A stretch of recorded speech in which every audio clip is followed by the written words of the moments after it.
আসসালামু আলাইকুম প্রিয় শিক্ষার্থী বন্ধুরা, আশা করি তোমরা সবাই ভালো আছো এবং আমি আল্লাহর রহমতে ভালো আছি।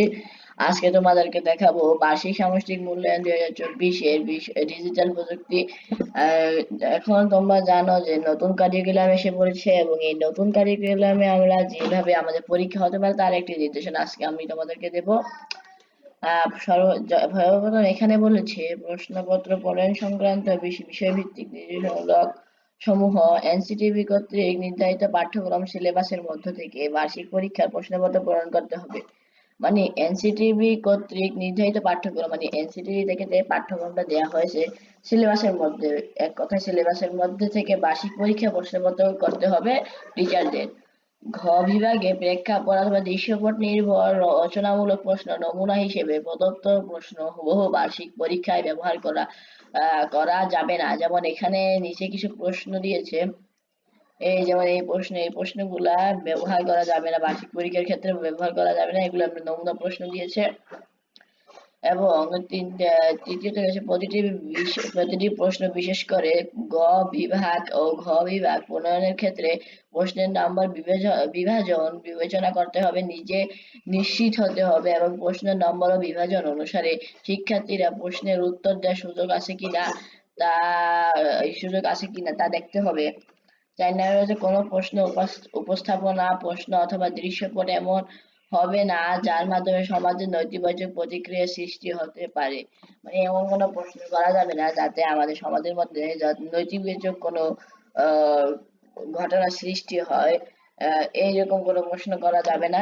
এটা শিক্ষকের জন্য, সেটা কোনো শিক্ষার্থীদের জন্য না। শিক্ষার্থীদের জন্য হচ্ছে এটা হলো সপ্তম শ্রেণীর বার্ষিক পরীক্ষার জন্য পাঠ্যক্রম সিলেবাস। এখানে প্রথম অধ্যায়ে শিক্ষণ অভিজ্ঞতা 2 বুদ্ধিবৃত্তিক সম্পদের ব্যবহার 20 থেকে 37 পৃষ্ঠা পর্যন্ত এবং শিক্ষণ অভিজ্ঞতা 5 আমি যদি হই রোবট 61 থেকে 84 পৃষ্ঠা পর্যন্ত হবে। শিক্ষণ অভিজ্ঞতা 7 গ্রাহক সেবা ডিজিটাল প্রযুক্তি এই ব্যবহার 97 থেকে 112 পৃষ্ঠা পর্যন্ত এবং শিক্ষণ অভিজ্ঞতা 8 যোগাযোগের নিয়ম 113 থেকে 128 পৃষ্ঠা পর্যন্ত। এখন এখানে তোমাদের আবার ভাগ রয়েছে, শিক্ষণকালীন মূল্যায়ন হবে 30%, যেমন তোমাদেরকে ক্লাসে করানো হবে 30%, ক্লাসে যা কাজ দেওয়া হবে সেগুলোর ক্ষেত্রে থাকবে 30% এবং সামষ্টিক মূল্যায়ন থাকবে 70%। এবং এই মূল্যায়নে আরেকটি নতুন বিষয় কি, যে আগে আমরা যখন 100-তে 100 পেতাম অথবা 184 পেতাম, 85 পেতাম, তখন সেটা সেই মার্ক হিসেবে কাউন্ট করা হতো, কিন্তু বর্তমানে সেরকম না। ধরো তুমি 100 মার্ক পেয়েছো, তার মধ্যে তোমার 70% মার্ক কমিয়ে ফেলা হবে, অর্থাৎ তুমি পাবা 80 অথবা 85, এইরকম টাইপের মার্ক পাবা। হ্যাঁ, আর এই এই যে 80 অথবা 85 মার্ক পাবা সেটা থেকে কিন্তু এই 30% আলাদা। তোমরা যা কাজ করবা যা করবা তা এই 30% তার সাথে যোগ হবে।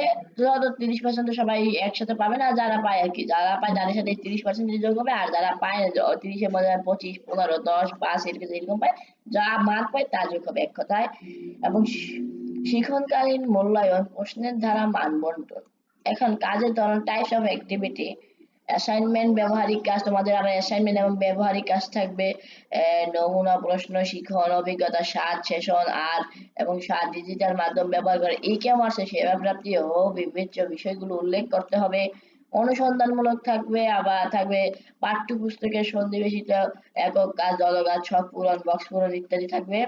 এবং এখানে বিভিন্ন আইটেম থাকবে, যেমন সংক্ষিপ্ত প্রশ্নের উত্তর, রচনামূলক প্রশ্নের উত্তর, রচনামূলক প্রশ্ন দৃশ্যপট নির্ভর। তোমাদের 2 রকম রচনামূলক থাকবে, একটা হলো দৃশ্যপট বিহীন, একটা হলো দৃশ্যপট নির্ভর। দৃশ্যপট নির্ভরে একটা তোমাদেরকে ধরো গল্প অথবা একটা কবিতা কিছু একটা দিতে পারে, আরেকটা দেবে। আর দৃশ্যপট বিহীন যেটা, সেটা কোনো গল্প অথবা কবিতা দেবে না, তোমার মাইন্ডের থেকে নিজেকে প্রশ্ন করে করতে হবে। এবং প্রতিটি দৃশ্যপটের বিপরীতে 2টি অংশ থাকবে।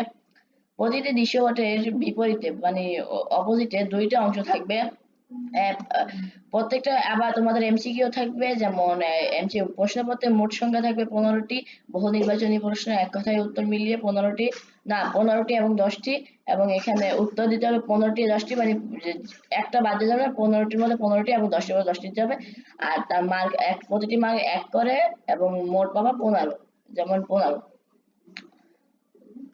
এটা তো তোমাদের বোঝানোর দরকার নাই, এটা তো তোমাদের জন্য না। তাহলে আজকের ভিডিও এখানে শেষ করতেছি। এবং যারা চ্যানেল নতুন আসবে অবশ্যই একটি করে সাবস্ক্রাইব এবং একটি করে লাইক করে দেবে, এবং কেমন হয়েছে ভিডিওটি অবশ্যই তোমরা বলবে। আসসালামু আলাইকুম।